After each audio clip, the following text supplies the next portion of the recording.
What is going on, y'all? Psych Perspectives, giofvcks, and I'm ironing clothes. Because I'm still old school, and I still appreciate a good iron. So that's what I'm doing. But in this video, I want to talk about this.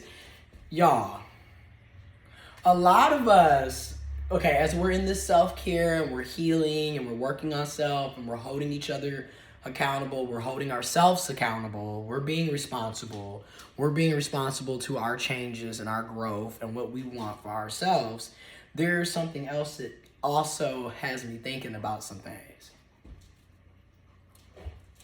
Have you noticed, your previous self, when you didn't have boundaries, when you didn't have a self-worth, when you didn't have self-respect, you feel me? When you weren't secure within, right? Mentally, you just wasn't healthy. It wasn't a good setup, right? And don't get me wrong, I'm still not mentally healthy. Not in the way that I would like to be anyways. But I'm getting there, slowly but surely. But when I look at my past self, it was so many things that I would just be jumping up and down about 3 years ago, 4 years ago, 5 years ago, 6 years ago, 7 years ago, where today I'm looking at my past self with sadness and pity, because it's like I was really, oh my God, because somebody texts back. Or, oh my God, they actually want to go on a date. They actually want to go out somewhere. They actually, like I was excited about things that this is the bare minimum. This is the least you should expect if you're supposedly getting to know somebody and quote unquote dating, right? And I'm realizing how I didn't value myself, right? Like I didn't care about myself 3 years ago, 4 years ago, 5 years ago, 6 years ago, 7 years ago. And a lot of this is because, those of you who don't already know, I'm very upfront and straight to the point. I am a transgendered man, trans masculine person, born intersex, okay? LGBTQ+, queer community, alphabet gang warrior. And I've noticed for myself, I'm saying that to say that I've noticed for myself, as soon as when I came out the closet, got into therapy and counseling, and started affirming my gender and being true to myself, that's when things got better for me, and I started valuing myself, that iron, baby. And that's when I started valuing myself a lot more than what I've ever done before in my life. Like, it really has made me, this self-care journey, it's been 3 years, okay, for me. This self-care journey has really shown me a lot about myself, because it's a lot of things that, I put myself in, and I also inflicted pain on myself and on other people, right? And a part of that self-care journey for me is taking accountability and owning what I've done to myself and to others, and then also being grateful and thankful that I've grown, I've changed, I've corrected my behaviors, I've improved my self-worth, my self-respect, my self-love. Now, don't get me wrong, I still have a very long ways to go. I feel like when it comes to this self-care journey, it's not linear. Like, you have a lot of dips and dives and turns and twists and ups and highs and what have you. And I feel like it's a lifelong journey. I'm constantly learning. I'm constantly unlearning. I'm constantly evolving. A lot of things that, like I said, I was jumping up and down about 3, 4, 5, 6, 7, 8, 9, 10 years ago. Today, I'm like, seriously, that's very, like, the most bare basics. So that's something to think about. Also, in this self-care journey, is I'm realizing the relationships that I have with other people have changed significantly. For obvious reasons. I mean, transitioning, affirming my gender and living my truths. And then also because I value myself more, I value my time, my resources, my energy. I have boundaries. I did not have boundaries 3 years ago, 4 years ago, 5 years ago, 6 years ago, 8 years ago. You know what I mean?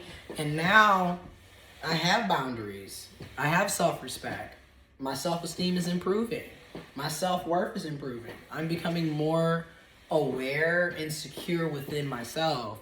So the relationships that I'm having with other people has also changed tremendously. Like, one, my relationships are intentional now, right? Like, I intentionally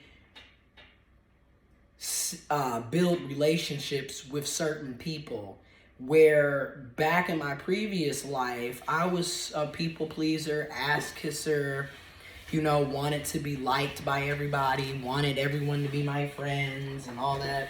And I was just basically having a lot of superficial, surface level relationships because, again, you can't really, in my opinion and in my lived experience, you can't really have meaningful relationships with every single body you come into contact with. It's not meant to be that way.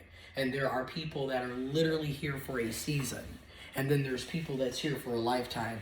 And you really have to be conscientious of that so you're not wasting a lot of unnecessary energy on dead-end situations and people. Just being real. And now, because I'm more self-aware, and don't get me wrong, I make mistakes, I have issues, I have problems, I'm far from perfect, never will be, and I totally accept that, while owning up to what I can do to make better changes and make better choices for myself, right? Like, I understand that, but it's just something to think about because it's like I'm self-reflecting and looking at the relationships that I have now in comparison to the ones that I had previous when I was not living my best life. And granted, I could still be living, you know, but I feel like I'm living a hell of a better life than I was 3 years ago. For damn sure. Hands down better. But I'm just noticing, like, the relationships with my friends, with the people that I engage with sexually or romantically, my platonic relationships, my job, my business relationships, everything has improved. Because there's just a lot of shit that I just don't tolerate, and there's also a lot of shit that I'm not putting myself in, you know, because I don't tolerate it. So I'm saving a lot of time and energy and resources. And I think, you know, that's one of the biggest things that I personally got out of the self-care journey that I simply, I wasn't having in my previous life. And a lot of this, and I'm going to keep saying this, and information, links, articles, resources will be in the description box as always. But I'm going to keep saying this. A lot of what I'm learning that I started to learn at 26, this is stuff that should have been taught when I was a child. And this is why I'm so big on toxic, dysfunctional families and toxic, dysfunctional environments. Because a lot of the things like having a self-esteem, having self-respect, having a sense of self, this is stuff that should have been incorporated in the first 5 years of our lives. But a lot of this is not incorporated because we're living in very toxic, abusive, dysfunctional households, families, and environments. Okay? And then let's be honest. When you got kids coming into the world, into situations where they're, you know, out of wedlock, even though I don't necessarily believe, because we've all seen the situations where people are married and they're still living in absolute hell. So at this point, it's kind of sad, but the reality is it doesn't really matter if they're married or not married, you know, because a lot of times the children in the two-parent households are still going through shit that they shouldn't be going through. So really, you know, it's a lot to it, but it's like, and at the same time, I'm getting to that, I've been saying this for a couple of months, but I'm in that self-care phase too throughout my journey, where at the same time, I'm not blaming my mom anymore for that shit. I'm not blaming my sperm donor anymore for that shit. I'm acknowledging, yeah, it was effed up. Things could have been a hell of a lot better. But I'm also recognizing things could be a hell of a lot worse. And you're products of your environment. How is she supposed to know about love and care when you didn't grow up in that either? And your mama didn't grow up in that either. Now, granted, when I say this is for my reasoning, right? I still recognize that, damn it, somewhere down the line, one of us, somebody has to break the cycle. You can't keep saying, well, I didn't have it, so blah, blah, blah, blah, blah. No, you have to make changes, and you have to want to do better for self. And that's where I'm at. So for me, taking accountability for self, taking responsibility for self, I broke that cycle. That cycle has been broke. I don't have kids running around, no offense, but I truthfully made that decision for self to not have children because I saw how difficult it was for me growing up. And I didn't want to inflict that on another generation. So I'm 29, knocking at 30, and I'm proud to say I don't have children. And quite frankly, I don't think I'm going to have children. And that's completely fine with me because I have plenty of godchildren. I have plenty of, younger cousins and nieces and nephews and family and folks out here that I can share my love, support, resources, and I don't have to have them 24/7, 365 like you would if you had your own child. So I'm fine with that. I'm fine being the god dad, the cool uncle. I'm fine being that person, right?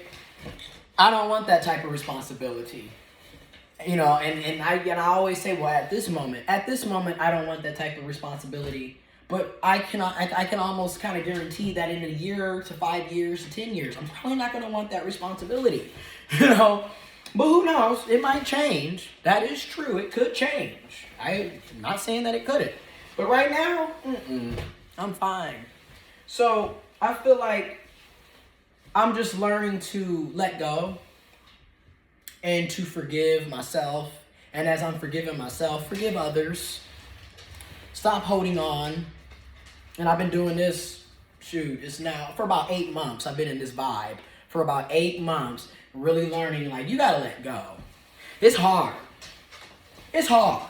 Because, again, a lot of us, including myself, we are raised in these communities, these households, these environments where people say they're forgiving and this, that, and the other, but it's obvious through your behaviors and actions that you really aren't forgiving and you haven't really let shit go because you wouldn't be constantly bringing it up and you wouldn't be constantly living in PTSD world if you suppose, you know what I mean? So it's deeper than just saying, I'm forgiving. You actively, this is an action, okay? Letting go isn't just a phrase. It's an action. It's a verb, okay? You're not just going to be sitting up, yeah, I forgave, but in the meantime, I'm still sitting up bitter, mad, angry, having tension headaches, health getting all out of control. Because your mental health impacts your physical health. Your physical health impacts your mental. You need both. So I'm really been in my mindset the past 8 months. And I'm realizing, okay, if you're thinking about it and you know that the pros outweigh the cons, the benefits outweigh the risk, then it's time to move past thinking and researching and start implementing, doing, putting action, okay? Taking action. So my action, especially for 2022, is to truly, actively let go, forgive.